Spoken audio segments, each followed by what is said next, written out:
Back to Shikha classes. आज इस video में मैं आपको साइकोलॉजिकल नॉवेल्स के बारे में बतलाऊंगी। तो जो बिफोर 20th सेंचुरी का जो फेज था इंग्लिश लिटरेचर में, उसमें जो स्टोरीज मूव करती थी that was according to the characters actions, characters spoken words, मतलब कैरेक्टर कैसे बातें कर रहे हैं, क्या काम कर रहे हैं, उस हिसाब से स्टोरी आगे बढ़ती थी। लेकिन फिर जब फ्योदोर दोस्तोयेव्स्की, लियो टॉल्स्टॉय, ये दो रशियन राइटर्स जो थे, इन्होंने काफी इन्फ्लुएंस किया इंग्लिश लिटरेचर को। जब दोस्तोयेव्स्की और लियो टॉल्स्टॉय की कुछ बुक्स के ट्रांसलेशन हुए, तब एक तरह का रिवॉल्यूशन हुआ इंग्लिश लिटरेचर में। मतलब क्या रिवॉल्यूशन हुआ, तो लोगों के माइंड में क्या थॉट्स चल रहे होते थे, वो चीजें, वो टाइप का नैरेटिव भी आने लगा स्टोरीज में।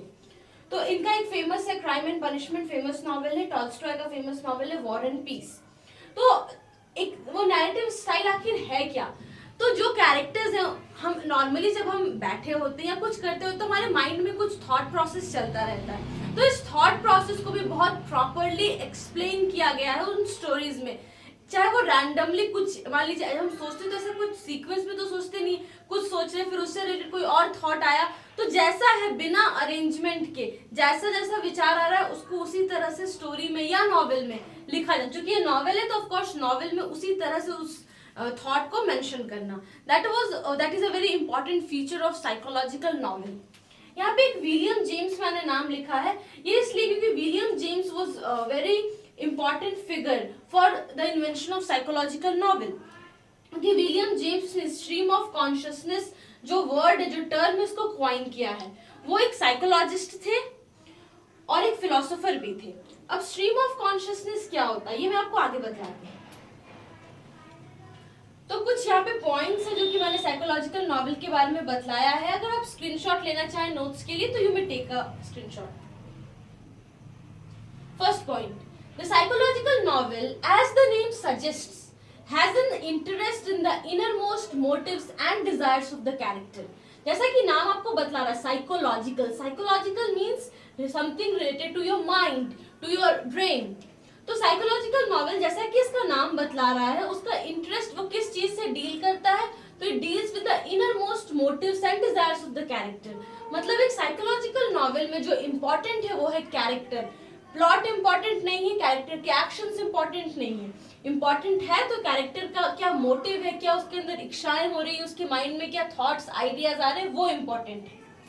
Second point, in it means in psychological novel the individual is important at the events in his or her life are seen through his or her feelings, reactions and experience. जो character develop करते हैं, story जो आगे बढ़ती है वो कैसे बढ़ती है, तो क्या थॉट प्रोसेस चल रहा है कैरेक्टर्स के माइंड में।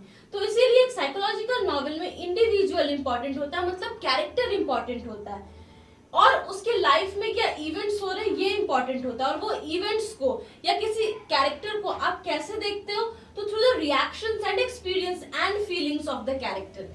मतलब कोई आदमी के लाइफ में कुछ इवेंट्स हो रहा है मान लीजिए नॉवेल में, तो वो इवेंट को आप कैसे समझोगे कि क्या हो रहा है एक्चुअली, तो जो कैरेक्टर जिसके साथ वो घटना घट रही है उसके माइंड में क्या थॉट्स हो रहे हैं, वो कैसे रिएक्ट कर रहा है, वो क्या फील कर रहा है, उस इमोशंस को बहुत प्रॉपर्ली एक्सप्लेन किया रहता है साइकोलॉजिकल नॉवेल में।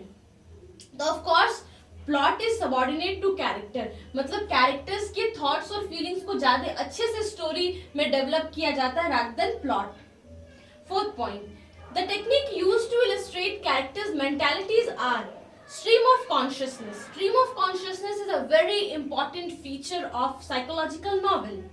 अब ये stream of consciousness क्या होता है, तो ये एक टेक्निक आप कह सकते हो, एक नैरेटिव स्टाइल, एक कहानी कहने का तरीका, जिसमें कि कैरेक्टर के माइंड में क्या थॉट्स हो रहे हैं उसको, जैसे मान लीजिए एक तरफ हुआ कुछ लाइक वो लंदन घूमने गया, उसके बाद कि वो घर पे बैठ के कुछ बदमाशियां कर रहा है, कुछ भी विचार उसके माइंड में आ रहा है, दोनों में कोई कनेक्शन नहीं है, लेकिन फिर भी जैसे थॉट्स आ रहे हैं उसको बिना अरेंज किए हुए, बिना सीक्वेंस में डाले हुए, सिर्फ उसको मेंशन कर दिया गया नॉवेल में। So that sort of a technique की आपके थॉट्स को मेंशन करना, that is a stream of consciousness narrative, a stream of consciousness style आप कह सकते हो।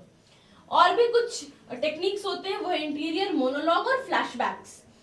इसको हम एक नॉवेल नहीं, एक कोई आप मूवी देख लो, ड्रामा देख लो, या फिर कोई सीरियल्स, तो उसमें कैसे दिखलाता है इंटीरियर मोनोलॉग, जैसे कि कोई कैरेक्टर है वो कुछ प्रार्थना कर रहा है, तो वो जो सोच रहा है उसको हमको सुनाने के लिए मूवी में जोर जोर से बोला जाता है, दैट इज इंटीरियर मोनोलॉग। मतलब वो पूरा थॉट प्रोसेस जो एक सीक्वेंस में अरेंज्ड है वो बतलाना ऑडियंस को।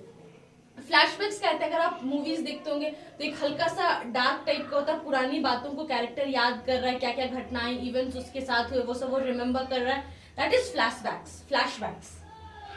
Now this type of novel was prevalent in 20th century. 20वीं शताब्दी में ये नॉवेल सबसे ज्यादा प्रिवेलेंट था, पॉपुलर था इंग्लिश लिटरेचर में। Some of the famous examples of this type of novel is Mrs. Dalloway. 1925 में ये नॉवेल फर्स्ट टाइम पब्लिश हुआ था, written by Virginia Woolf. Second है Ulysses, written by James Joyce. कहते हैं स्ट्रीम ऑफ कॉन्शियसनेस का one of the best examples है ये novel Ulysses by James Joyce. This novel was published in 1922. हाँ, हमारे कुछ इंडियन राइटर्स भी हैं जो इंग्लिश में लिखते हैं, Anita Desai, Arun Joshi and Shashi Deshpande. So guys, this was the explanation of psychological novel. Hope you liked it. Hope आपको समझ आया हो। फिर भी कोई भी कंफ्यूजन है, feel free to mention it in the comment box below. आप मुझे मेरे Facebook पेज पर भी क्वेश्चन डाल के पूछ सकते हैं, जिसका लिंक मैंने नीचे डिस्क्रिप्शन बॉक्स में दिया है। See you in the next video. Till then, keep smiling, have wonderful days, and अगर आपको कोई और टॉपिक पे वीडियो चाहिए तो प्लीज मेंशन करके बतलाइए नीचे कमेंट बॉक्स पे या फिर मेरे फेसबुक पेज पे। Till then, goodbye.